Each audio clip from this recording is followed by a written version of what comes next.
Hi there, and welcome to Lecture 4 of Unit 6, World War I. Today we're going to take a look at the causes of what is called the Great War, which broke out in 1914 and ended in 1918. The United States actually did not get involved until closer to 1917, but it's really an amazing event in the fact that a small event, really, an assassination, which we'll take a look at, eventually sparked a war in which over 50 countries would partake in, and nearly 10 million deaths would result as a result of this great catastrophe. So again, today our focus is going to be on the causes of World War I. Now, the underlying tension was between Serbia and Austria-Hungary, and both wished to annex Bosnia at the time.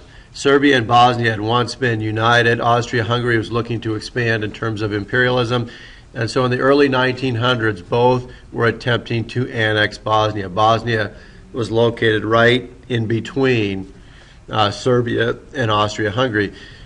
And Austria-Hungary was able to annex Bosnia, which led to some tension and some anger from Serbia. So that was the underlying problem that would eventually, with a spark, lead to World War I. At this time, there was a great sense of nationalism in many countries throughout the world. In Europe especially, there was excessive patriotism. Countries were trying to become more powerful, trying to reunite with countries that had been separated. So there was, the strong sense of belonging and belief. Militarism is very significant. At this time, countries were trying to become more and more powerful. They were building their armies, building their navies. At this time, most countries believed that the way that you should solve problems was through the use of the military. Not a lot of diplomacy occurring. Maybe might makes right was the belief of the time. No one man should have all that power. The clock's ticking, I just count the hours. Stop tripping, I'm tripping off the power. Till then, that the world's ours.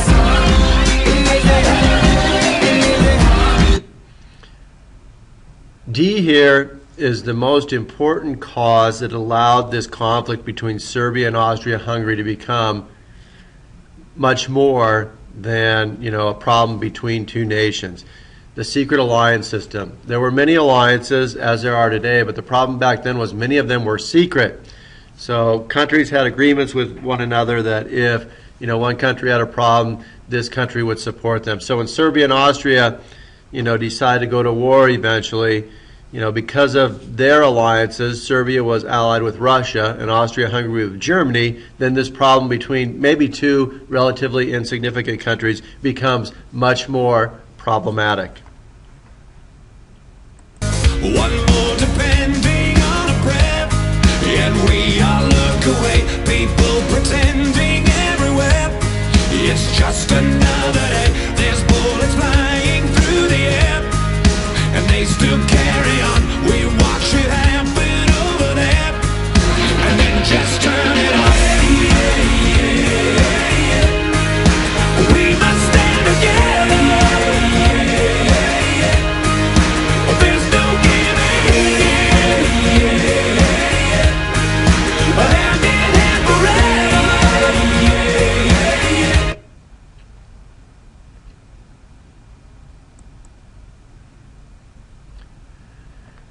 So as there was this underlying tension, and like I said, this was in the 1905, 1906 when much of this happened. The struggle to gain Bosnia. Well, the Archduke Francis Ferdinand of Austria-Hungary visits Bosnia kind of on a goodwill tour to try to smooth over the relationship, and while there, he is assassinated by a man by the name of Gavrilo Princip. Immediately, the Austrian-Hungarians believed that Serbia was responsible. Princip was actually a Bosnian nationalist that had no ties to Serbia, but the Austrians believed that Serbia was responsible. They blamed Serbia, and they demanded that Serbia take responsibility for this assassination. If you disagree, you are not me.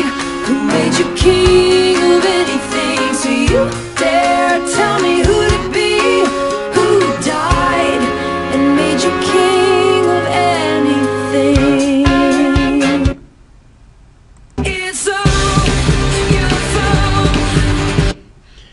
Serbia refused to take responsibility, so as a result, Austria-Hungary declared war on Serbia. And because of the alliances, which we'll get to in a minute, Austria-Hungary was allied with Germany, Serbia was allied with Russia, Russia was allied with France. So like dominoes, these countries began to fall into this war. When again, I don't want to take anything away from the significance of Archduke Francis Ferdinand, but was the assassination, his assassination, worth, you know, all these countries going to war and all these lives being lost? It was a situation because of all of the causes that were lined up just right. It just took one spark, and then quickly it was completely out of hand. Kind of reminds me, you know, I'm 45 years old. The only time I've been in trouble with the law, but that's a story that probably shouldn't put on video.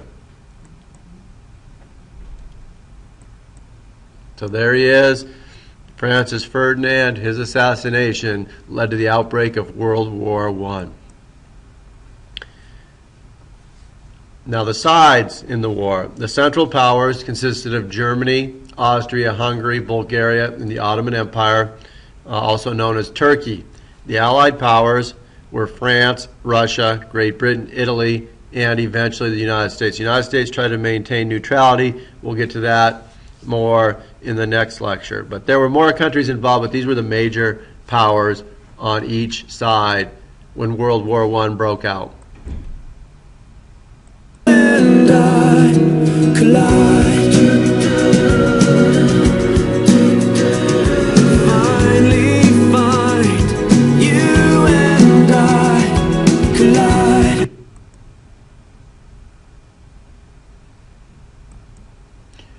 Now, if you take a look at a map, once France got involved and declared war, then Germany was facing a problem. They had Russia to the east and Germany to the west. They were going to have to fight a war on two fronts. So they developed this plan. Military leader by the name of von Schlieffen developed this plan to attack France with the majority of their forces and try to knock the French out of the war and then deal with Russia. But the French expected an attack, so they mobilized their troops on the border with France, or with Germany. So the Schlieffen plan was a little sneakier. They were going to attack not straight across the border, their border with France, but they were going to go a little bit further up north through neutral Belgium, which had been declared neutral on a prior treaty. They would attack through Belgium and try to get to Paris. And it almost worked. It completely caught the French off guard. They did not expect the Germans, to attack through Belgium. Here we go. It's tricky to rock around. That's right, on time is tricky. It's tricky. It's tricky to rock around. That's right, on time is tricky. But since Great Britain had a treaty with Belgium, and they were upset that the Germans had broken this treaty and gone through Belgium, now they entered the war, and they would help protect Paris and France. So here you can see the Schlieffen plan. Germany, they don't attack right across the border. They're going to go up through neutral Belgium, come down toward Paris. So here is an illustration of how World War I broke out. I think it's excellent, but you'll have to see what you think. So in the beginning, you had Serbia and Austria-Hungary that were at odds with one another. Serbia was protected by Russia, and Austria-Hungary had an alliance with Germany. Okay, so Germany said, stop building your army up on our border, told Russia to quit mobilizing for war, and Russia said no. Okay, so Germany declares war on Russia. Now Russia has an alliance with France. Okay, And here you have Belgium. So now Germany's faced with Russia on the east and France on the west. And so they decided to attack France through Belgium. See how it goes through Belgium there, which in turn upsets the British, who are protecting Belgium. So the British declare war on Germany. So now this relatively insignificant, like I've said before, conflict between Austria, Hungary, and Serbia has now become much more significant. And also, who do you think has an alliance with Great Britain? Yes, of course, the United States. Well, the Schlieffen Plan ended at the First Battle of the Marne, which is close to Paris, but the British and the French were able to dig in and stop the Germans 30 miles from Paris. And the result of this was trench warfare, which was a difficult way of fighting. It was a very good defensive way of fighting. Both sides dug trenches, and the war literally came to a stop. Okay? In this war, the technology had surpassed trench warfare eventually. And this is one of the reasons why there would be a very significant death toll in World War I, or the Great War.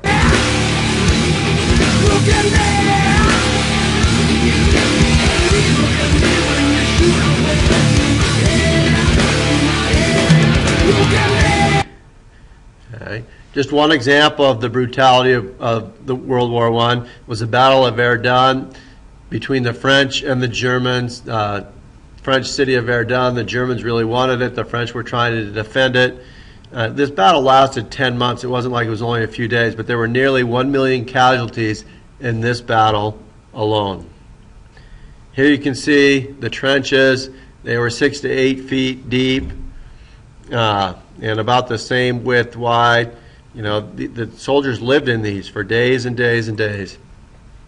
They had weapons down there, and here's an aerial view of, you know, how long these trenches went. Miles and miles and miles of trenches. So in this type of war, the odds favored the defense. You could hold your ground. But like I said before, there was a significant increase in technology. You had new artillery, the recoilless cannon, howitzers, machine guns, modern rifles, gases, which eventually helped turn the tide of, or help get people past the trenches. And eventually, airplanes and tanks did away with trenches and grenades. Catch a grenade, oh yeah. Throw my hand on a blade, oh yeah. I jump in front of a So airplanes entered the scene in World War I. Would be the first war near the end of the war when airplanes were used. Technology improved cannons. Cannons were more accurate and could travel greater distances. Machine guns, obviously machine guns in trench warfare. If you were in a defensive trench, people, they'd yell over the top, they'd get out of the trench on the other side and start running across what they called no man's land. You know, you didn't have much chance of getting across there if the opposing side was spraying it with machine gun fire. And also tanks. So this is the end of Lecture 4, the causes of the war. In the next lecture, in Lecture 5, we'll take a look at America's response to the war, how America tried to remain neutral for as long as they could, and eventually how America finally became involved in World War I.